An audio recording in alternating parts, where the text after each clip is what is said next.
नमस्ते दोस्तों, मैं हूं अंजलि और आपका स्वागत है आपके अपने चैनल अंजलि जीआरएफ होल्डर पर।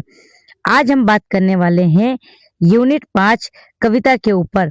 और आज हम सबसे पहले जानेंगे कि यूनिट 5 में दिसंबर 2025 की परीक्षा में कहां-कहां से प्रश्न बने थे, और साथ ही इस यूनिट के साथ हमारी टेक्स्ट रचना वाली यूनिट 5 to 10 सारी यूनिट्स जो हैं वो हमारी कवर हो जाएंगी।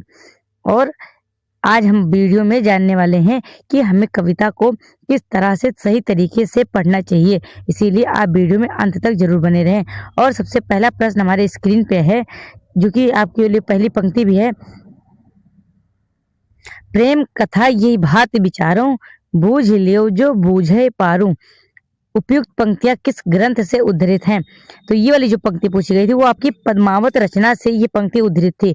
और जब आपके पेपर में भी अगर ऐसी कोई पंक्ति आती है तो आप पहले ये देखिए कि क्या जो ऑप्शन हमारे दिया गया है स्क्रीन पर, क्या उसमें से कोई एक रचना हमारे पाठ्यक्रम में लगी हुई है। और जहां तक है कि 90% ये चांस होता है कि अगर आपको डायरेक्ट नहीं पता कि वो पंक्ति कहाँ से उठाई गई है, तो अगर चारों रचना में से कोई एक रचना अगर आपके सिलेबस में लगी हुई है तो वही आंसर सही होता है। जैसा कि यहाँ पर भी ऐसा ही कुछ है, क्योंकि पद्मावत के अलावा और कोई रचना आपके सिलेबस में लगी नहीं हुई है और ये पंक्ति भी जो है पद्मावत से उद्धृत है। अब उसके बाद जो दूसरा प्रश्न आया था वह था कि मोची राम के आधार पर पंक्तियों का सही अनुक्रम बताइए।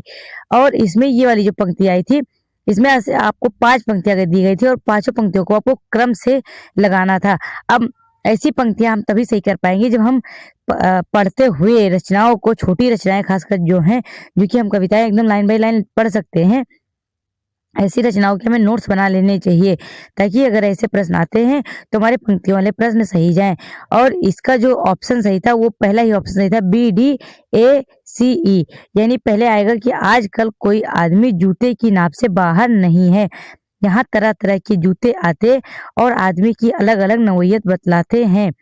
चोट जब पैसे पर पड़ती है तो कहीं ना कहीं एक चोर कील दबी रह जाती है, और पैसे के बीच कहीं ना कहीं एक आदत आदमी है जिस पर टाके पड़ते हैं। असल में वह एक दिलचस्प गलतफहमी का शिकार है जो यह सोचता है कि पैसा एक जाति है। और ये आपकी पंक्तियों का सही क्रम होगा। और इससे हम ये निष्कर्ष निकाल सकते हैं कि जितनी भी छोटी रचनाएं हैं उनसे भी अगली बार क्रम लगाने के लिए आएगा, और बड़ी रचनाओं से भी क्रम लगाने के लिए इस बार आया हुआ था। तो अगर आप कविताओं को, खासकर छोटी कविताओं को जो पढ़ रहे हैं, तो उसके पॉइंट्स को बना करके नोट करते हुए इस तरह से चलिए कि अगर क्रम में लगाने के लिए गीत आएंगे तो हम वो प्रश्न अवश्य सही कर पाएं।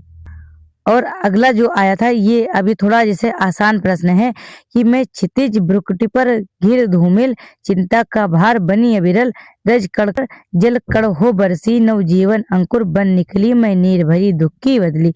मतलब कि ये जो पंक्ति है वो पढ़ने से ही आपको पता चल जाएगा कि इसके साथ कौन सा लय मिल रहा है या किस ये पंक्ति से उठाई गई है। तो ये वाली जो हमारी पंक्ति उठाई गई थी वो मैं नीर भरी दुख की बदली कविता से आया हुआ था, जो कि महादेवी वर्मा जी की है। और इस तरह से आसान प्रश्न भी इस यूनिट से बनते हैं, ऐसा नहीं है कि सारे प्रश्न हार्ड ही आते हैं। और अगला जो प्रश्न था, अब इससे आप जानते हैं कि हमेशा ऐसा कोई पेपर नहीं होगा कि जो अमीर खुसरो जी की पंक्तियां पूछना जाती हों। कोई ना कोई पंक्ति उनकी दी जाती है, वो ये पूछा जाएगा कि कौन कौन सी पंक्तियां अमीर खुसरो की हैं, या ये पूछा जाएगा कि इन पंक्तियों का क्या अर्थ होगा।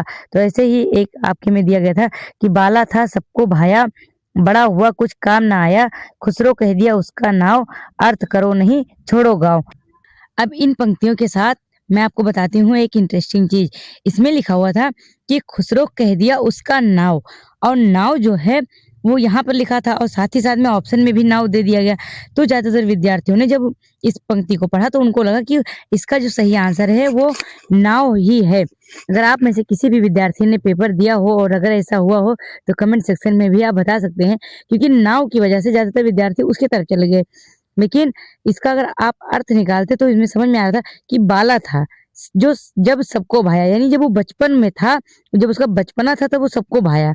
बड़ा हुआ कुछ काम ना है, लेकिन जैसे जैसे वो बढ़ता गया वो किसी के काम नहीं आ सका। खुसरो कह दिया उसका नाम, अर्थ करो नहीं छोड़ोगा।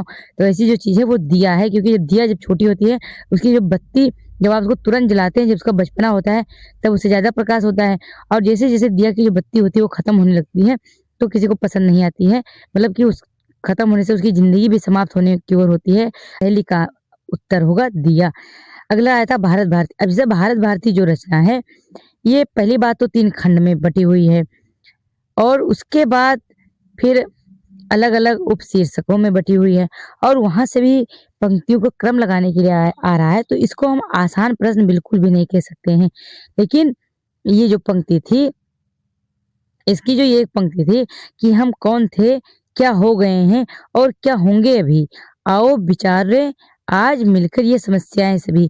आई थिंक ये वर्तमान खंड की पंक्तियाँ उठाई गई और जहाँ की ये पंक्तियाँ उठाई गई वहाँ पर शुरुआत भी इन्हीं पंक्तियों से होता है कि हम कौन थे, क्या हो गए हैं और क्या होंगे अभी, आओ विचारें आज मिलकर ये समस्याएँ सभी। अगर आपको ये पंक्ति भी पता थी तो आपके 2 ऑप्शन लगभग एलिमिनेट हो जा रहे थे और उसके बाद 2 में से आपको पहचानना था। तो फिर ज़रूरी नहीं है कि अगर आपके पेपर में ऐसे प्रश्न आते हैं तो आप घर से सारा रट के ही गए होंगे। वहाँ पर आपको ये भी मिलान करके देखना होता है कि इन पंक्तियों के साथ में कौन-सी पंक्ति ज़्यादा उचित हमारे बैठ रही है पढ़ने से, कौन-सा एक के साथ में दूसरा कौन-सा मेल खा रहा है। अगर इस तरह से अगर आप पंक्तियों का क्रम लगाते हैं तो भी आपकी पंक्तियाँ सही हो जाएँगी। तो इसका जो सही आंसर होगा कि हम कौन थे, क्या हो गए और क्या होंगे अभी, आओ विचारें आज मिलकर ये समस्याएँ सभी।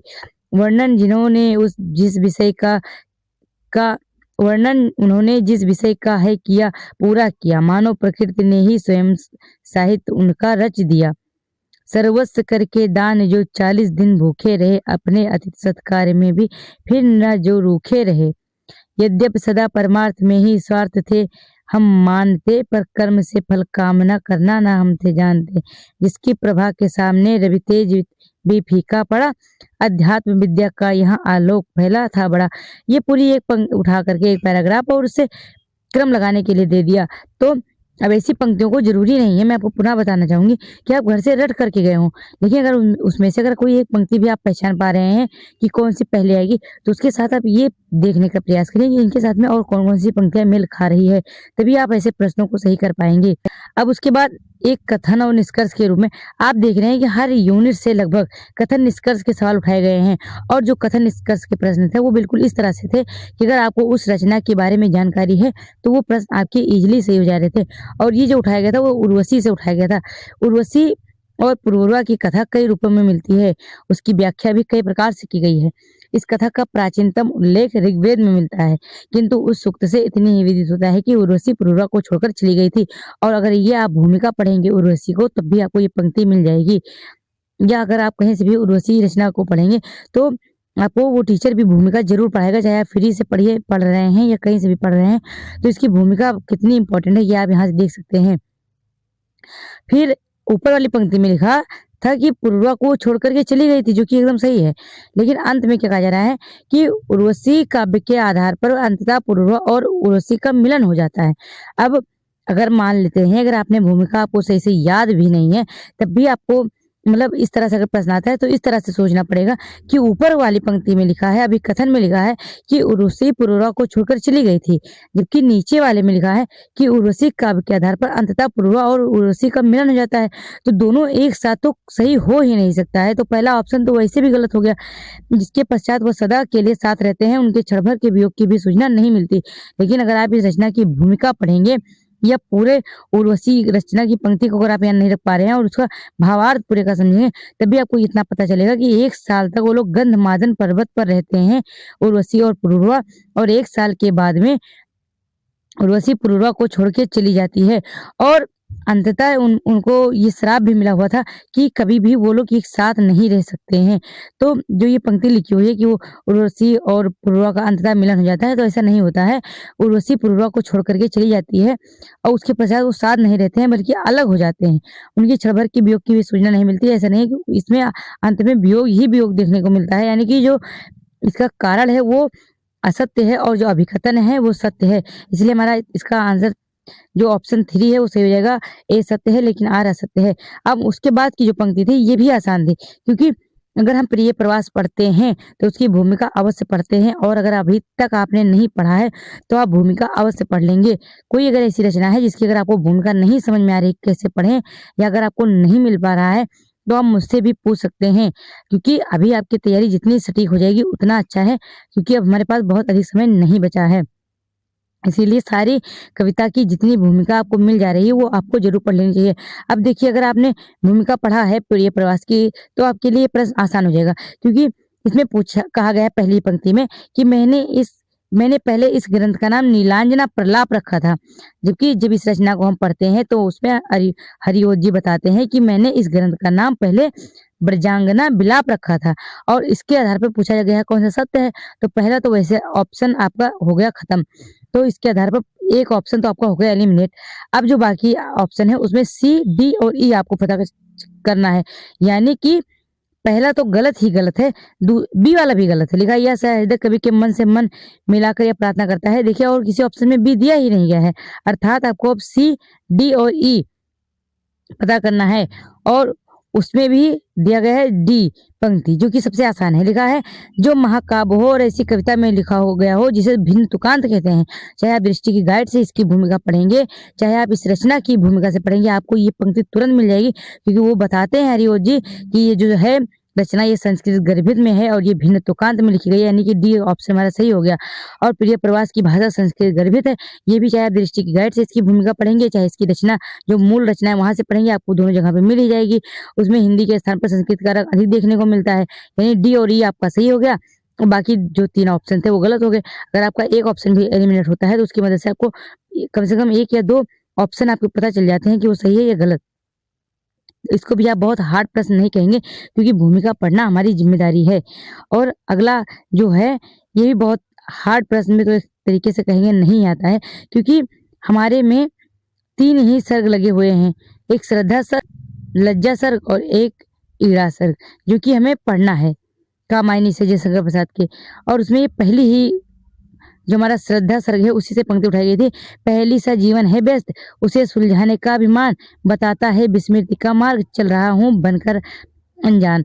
और इस पंक्ति के साथ भी मेरे साथ में कुछ ऐसा ही हुआ कि पहले मैंने इस पे लगाया श्रद्धा सर्ग, लेकिन जब मैंने अपने प्रश्न को रीचेक किया तो मुझे लगा कि ऐसा तो हो सकता है कि इसको श्रद्धा से ना उठा करके ईड़ा सर्ग से उठाया गया हो क्योंकि उसका जो जीवन है वो एक पहेली सा बन गया है और ऐसे ही एक पंक्ति की चर्चा ईड़ा सर्ग में भी की जाती है।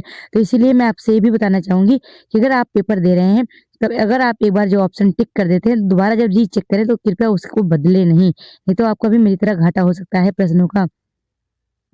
उसके अलावा जो अगला हमारा प्रश्न आया हुआ था कि श्रुति क्यों ना हो प्रतिकूल, जो स्थल वही प्रक्षिप्त है, विक्षिप्त से भी हम दम में आपाद मस्तक लिप्त है।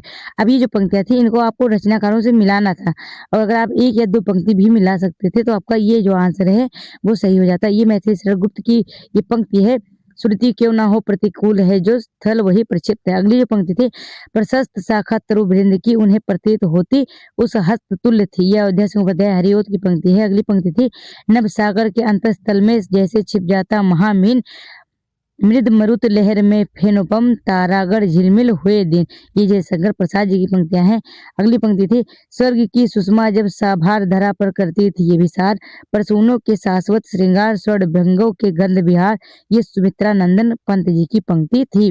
अगर आप 1 या 2 जैसे कि जो इसमें ऑप्शन ये है और डी ये वाली पंक्ति हम लोग पढ़ते हैं अगर इनकी रचना को तो वहां पर भी हमको मिल जाती है। यानी कि ये जो 2 पंक्तियां हैं ये अब हो सकता है कि अगली बार इन्हीं में से कोई पंक्ति उठा करके और ये पूछ ली जाए कि ये कौन सी कवि की है। इसीलिए आप पंक्ति को जब पढ़ रहे हो तो उसमें प्रीवियस ईयर क्वेश्चन की जो पंक्तियां आई हैं उनको अपने जब भी आप उन रचनाओं का नोट्स बनाइए या उन कवि के बारे में लिखिए तो उनकी जो पंक्तियां अभी तक पूछी जा रही हैं वो भी लिख लीजिए। हो सकता है अगली बार इन्हीं में से कोई पंक्ति उठा ली जाए। और अगला जो प्रश्न था वो भ्रमर गीत सार से उठाया गया था। अब ये पंक्ति जो है ये बहुत कठिन में आएगा क्योंकि हम लोग जब रचना पढ़ते भी हैं अगर भ्रमर गीत सार तो उसकी व्याख्या पढ़ने का प्रयास करते हैं, उसमें जो शब्द आते हैं उनका अर्थ जानने का प्रयास करते हैं। अब उसको कौन से राग में लिखा गया है इसको याद रखना बहुत मुश्किल है। ऐसा भी नहीं कि भ्रमर गीत सार में 1 या 2 ही राग का प्रयोग किया गया है, अलग अलग पंक्तियों को अलग अलग राग में लिखा गया है, खंडों को। तो हम लोगों के लिए अब ये राग को इस तरह से याद रखना बहुत कठिन ये प्रश्न में आएगा या हो सकता है इसीलिए ये प्रश्न दिया गया हो ताकि इसको विद्यार्थी ना कर पाए। हो सकता है ये प्रश्न लगभग उन्हीं लोगों का सही गया होगा जिन्होंने इस प्रश्न में बस आंख बंद करके तुक्का लगाया होगा क्योंकि मुझे नहीं लगता है कि इतना जटिल प्रश्न किसी को याद रहा होगा। फिर भी हम लोग देख लेते हैं, हो सकता है कि अगली बार इनमें से कोई पंक्ति को ही उठा लिया जाए। तो आप इसको भी अपने नोट में लिख लेंगे। नूतन रीति नंद नंदन की घर घर तीजत थाप, ये राग सोरठा में लिखा गया है। राग सोरठ में सूर शीस धुनि चौकत नवहीं, अब काहे ना मुख बोलत। ये राग सारंग में लिखा गया है। ये यदि विधि मिलन मिले वे माधव, सो विधि को न बताओ। राग मलार में लिखा गया है। धर्म अधर्म कामना सुनावत, सुख ओ मुक्ति समेत। ये राग धनाश्री में लिखा गया है। ये आपके मिलाने वाले में दिया गया था, जिसमें कि आपका ऑप्शन 1 ही सही था, क्योंकि मैंने यहाँ को डायरेक्ट मिला करके दे दिया है। आप इसको ऐसे नोट कर सकते हैं। देखिए, सबसे पहली बार आपको ये जानना चाहिए कि हमारे में टोटल 22 कवि लगे हुए हैं और 22 कवियों की 50 कविताएं हैं, क्योंकि एक कवि की जो आप देखेंगे साठोत्तरी की बात की कविताएं हैं, वो उस कवि हैं उसमें से उनकी 5-5, 6-6 कविताएं लगी हुई हैं। तो इस तरह से 22 कवियों की टोटल 50 कविताएं लगी हुई हैं और छायावादी कवियों की भी एक से अधिक कविताएं लगी हुई हैं, 4-4, 5-5 कविताएं लगी हुई हैं। तो सबसे पहला काम आपका ये होगा कि आप यूनिट 5 की कविताओं को एक सीरियल से लिख लीजिए कि कौन कौन सी कविता एक कवि की कितनी कविताएं लगी हुई हैं। उसके बाद वो जो कविता है वो कौन से कविता संग्रह में संकलित है, क्योंकि आज से पहले कि आप प्रश्नों को उठा करके देखेंगे तो वहां ये भी पूछा गया कि कौन सी कविता किस कविता संग्रह में है, कौन सी कविता किस कविता संग्रह में है, और उसको मिलान करने के लिए कवि से दिया गया था। इस तरह से प्रश्न बने हुए हैं। साथ ही साथ में वो जो कविता संग्रह है उसका प्रकाशन वर्ष अगर मिल जा रहा है तो वैसे ज्यादातर आपको मिल ही जाएगा, वो आपको याद होना चाहिए, या वो कविता कब प्रकाशित हुई थी, या फिर वो जो कवि हैं उनका जन्म वर्ष क्या है।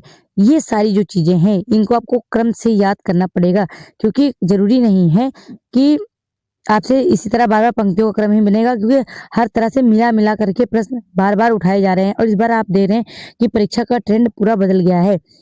तो 22 कवि का आपको पहली बात क्रम से नाम याद रखना है और उनका जन्म वर्ष याद रखना है। उसके बाद जो 50 कविताएं हैं, एक कवि की कौन कौन कितनी कविताएं हमारे में लगी हुई है, वो किस कविता संग्रह में संकलित है, उस कविता संग्रह का प्रकाशन वर्ष क्या है, और साथ साथ में इन 22 कवियों ने और कौन कौन सी रचनाएं लिखी हैं या कौन कौन सी कविताएं लिखी हैं, ये भी आपको पता होना चाहिए। या उनके अतिरिक्त और कौन कौन से उनके कविता संग्रह हैं, ये सारी भी चीजें आपको पता होना चाहिए।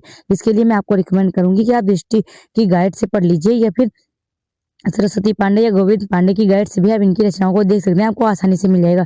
दृष्टि की गाइड में प्रकाशन वर्ष भी सही दिया गया है, तो आप वहां से भी देख सकते हैं।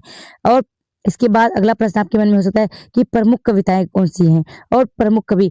देखिए, कोई ऐसी रचना नहीं जिसको छोड़ा जा रहा है। अगर इस बार पृथ्वीराज रासो से प्रश्न नहीं बना तो ऐसा जरूरी नहीं है कि वो इम्पोर्टेंट नहीं है। पिछली बार वहां से भी प्रश्न बने थे।